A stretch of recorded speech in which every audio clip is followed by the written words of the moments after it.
Selamat pagi Bapak Ibu Saudara terkasih, pemirsa setia Hikmat Pagi. Pagi ini sebelum memulai aktivitas, marilah kita mengawalinya dengan perenungan firman Tuhan. Namun sebelum itu, marilah kita berdoa untuk mengawali perenungan pada pagi hari ini. Selamat pagi ya Bapak, terima kasih untuk penyertaan-Mu sepanjang malam ya Tuhan, sehingga kami dapat bangun pada pagi hari ini ya Tuhan. Sebentar kami akan perenungan firman-Mu ya Tuhan. Bantu buka hati dan pikiran kami sehingga kami dapat menyerap apa yang ingin Kau sampaikan pada kami ya Tuhan. Bantu kami ya Tuhan agar firman-Mu dapat menjadi rema dan pedoman untuk kami menjalani aktivitas panjang hari.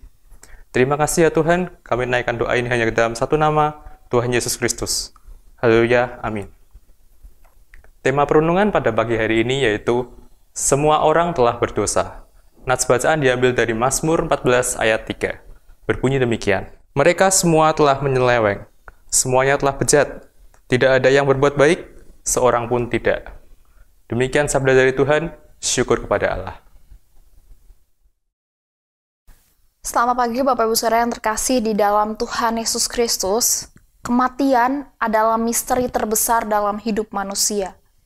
Sesuatu menjadi misteri karena kita tidak memiliki pengetahuan yang lengkap tentang sesuatu itu. Ketika kita tidak memiliki banyak informasi, maka pastilah kita tidak bisa mengerti dan tidak bisa menaklukkannya. Jika kematian adalah sebuah misteri, namun kematian adalah sebuah keniscayaan, sesuatu yang pasti terjadi pada setiap manusia. Tidak ada seorang pun yang dapat menghindarinya.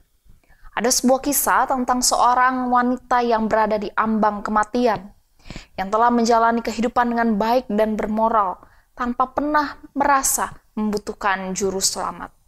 Namun ketika seorang pendeta menawarkan diri untuk datang dan berbicara dengannya, wanita tersebut mengizinkannya berkunjung. Pendeta itu menjelaskan bahwa jalan keselamatan hanyalah oleh kasih karunia melalui iman kepada Kristus. Setelah menekankan bahwa Yesus telah mati bagi dosa semua orang termasuk dirinya, sang pendeta mendesak wanita itu untuk mempercayai sang juru selamat. Lalu wanita itu menjawab, "Maksud Anda jika ingin diselamatkan, maka saya harus datang kepada Allah dan berkata bahwa hidup itu begitu kotor. Saya sama seperti orang lain yang juga orang yang paling jahat." "Ya," jawab Pak Pendeta. "Hanya itulah satu-satunya jalan." Wanita itu berpikir sejenak dan menjawab, "Kalau begitu saya tidak mau."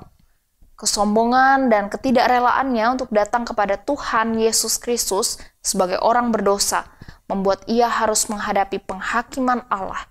Ia lupa menyadari bahwa orang yang baik dalam tanda kutip sekalipun tidak layak berdiri di hadapan Allah yang kudus.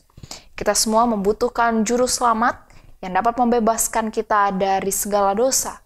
Kita harus mengakui bahwa segala kesalahan kita dengan kerendahan hati, mengakui bahwa kita tidak akan pernah dapat menyelamatkan diri sendiri, dan melalui iman kita menerima anugerah kehidupan yang kekal yang telah Allah sediakan dengan cuma-cuma bagi kita.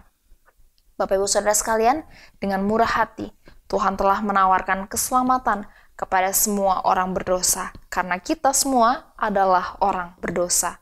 Semua orang telah berdosa dan membutuhkan juru selamat. Amin. Mari kita berdoa. Bapa Maha Kasih di dalam Kristus, hari ini Tuhan firman-Mu kembali mengingatkan kami bahwa sesungguhnya tidak ada orang yang benar, yang layak di hadapan-Mu Tuhan. Di hadapan Allah yang kudus kami mengakui bahwa segala keberadaan diri kami ini sungguh adalah kotor dan cemar. Dalam pikiran, perasaan, perbuatan kami tidak jarang, kami justru mempermalukan nama-Mu Tuhan. Di dalam seluruh kehidupan kami, tidak jarang kami mendukakan hati-Mu Tuhan. Kami berpikir kadang kami juga adalah orang-orang yang baik, kami adalah orang-orang yang bermoral.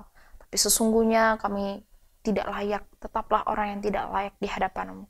Kami mengucap syukur Tuhan, karena anugerah keselamatan yang Tuhan berikan kepada setiap kami, membenarkan kami, melayakkan kami untuk dapat hidup berelasi bersama dengan Tuhan.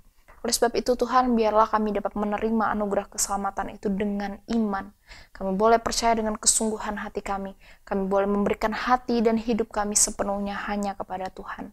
Bila hari ini Tuhan, masih ada keraguan, kebimbangan di dalam setiap kami, Tuhan bukakan apa yang menjadi misteri itu di dalam kehidupan kami. Dan biarlah hati kami mau terus terarah hanya kepada Tuhan. Hati kami boleh dapat menerima Tuhan sebagai Tuhan dan Juru Selamat kami satu-satunya di dalam kehidupan ini. Teguhkan hati kami Tuhan.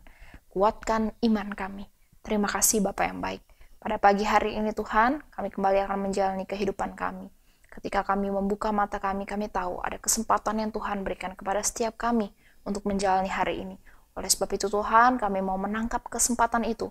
Kami mau mempergunakan kesempatan itu dengan baik, dengan kehidupan, mengisinya dengan kehidupan-kehidupan yang mempermuliakan nama-Mu Tuhan. Terima kasih Bapa yang baik. Berikan kami kesehatan, kekuatan. Berikan dalam hati kami sukacita-Mu Tuhan. Terpujilah nama-Mu Bapa, demi Kristus kami berdoa. Amin. Bapak Ibu Saudara, selamat menjalani kehidupan sepanjang hari ini, dan marilah kita terus ingat kebenaran firman Tuhan untuk menerima anugerah keselamatan itu di dalam iman kepada Kristus Yesus. God bless you.